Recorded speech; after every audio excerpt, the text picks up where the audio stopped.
ధర్మంలోనే ఉంది.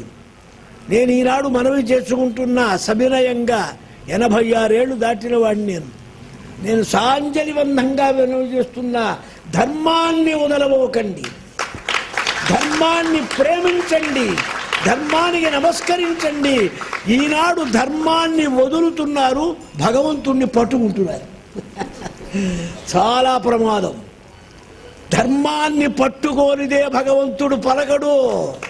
బాగా గుర్తు చేయండి. దద్దోజనం పులిహారలకు ఆయన సంతోషపడి లోబడిపోతే ఆయన వీక్నెస్వరు. ధర్మానికే ధర్మం ఉన్నది. చిన్న దృష్టాంతం చెప్పి వదిలేస్తా. ధర్మం ఉంటే చాలదా భక్తి ఎందుకని? ఇంకోటి ఉంది, అది మళ్ళీ ఆనెస్ట్ ఫెలో. నేను చాలా సిన్సియర్గా ఉంటా. నాకెందుకండి దేవుడు గుళ్ళు